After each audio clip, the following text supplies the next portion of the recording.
نل درتا یارانو دا حضور خوگا یاران لکا زڑنا دا داستان لکا دیر پا مینا مینا یو یو ستور دا اسمان لکا سر سپین گلان لکا دا قدر ورد قدر منو دا نبی یاران کلی گلابی یاران داو پخدای گران او پر رسول دا دین گلو نادی کلی مثالو نادی نور سوکو پس ندی چی لکم نو اصحابان لکم زڑنا دا داستان لکم نردر دا یارانو دا حضور خوگا یاران لکم زڑنا دا داستان لکم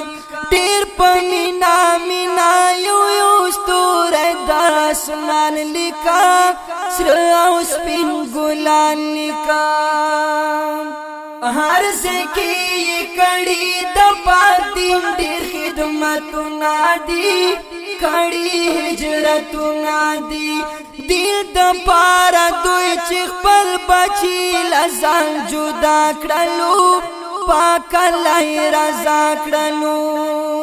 نو کم بچی چی گورم دا دوی ہر یو یاتیمان لکم زڑنا دا داستان لکم دیر پا مینا مینا یو یو ستور دا اسمان لکم سراو سپین گلان لکم دا پاک اللہ ہر حکم نبی ہرا طریقہ دا دوی دا غاو جذبہ دا دوی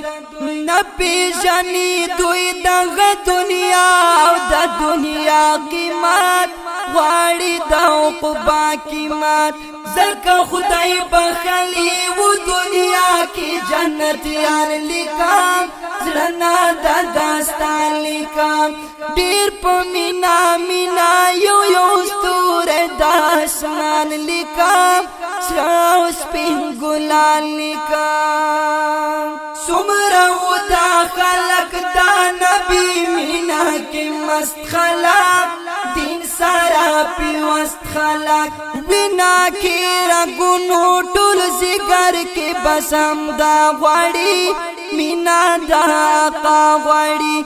اگوری پا مینا دا نبی بندی قربان لکم زرنا دا داستان لکم دیر پا مینا مینا یو یو ستور دا اسمان لکم سراو سپین گلان لکم ہر چاہتا چی گوری دوی دا پارا مسخر دی ٹول انسان کا زانوار دی ٹول لویا دب دبا و دی خلقو پا دنیا بندی مین دی پاک اللہ بندی دا زلان دا عشق دا غرب پشان دا دوی ایمان لکم زڑنا دا داستان لکم دیر پا مینا مینا یو یو ستور دا اسمان لکم سراو سپین گلان لکم قسم میں پا اللہ وچ پر زانا رتا گران دی دوی ستوری دا اسمان دی دوی ٹول دی سر گلو نا خوندو نا دی خوندو نا دی دا خوگ زرئی لجونا دی غوارم حمیدی غوارم حمیدی غوارم حمیدی دا خدای جنت کی خپل ارمان لکم کرنا دا داستان لکم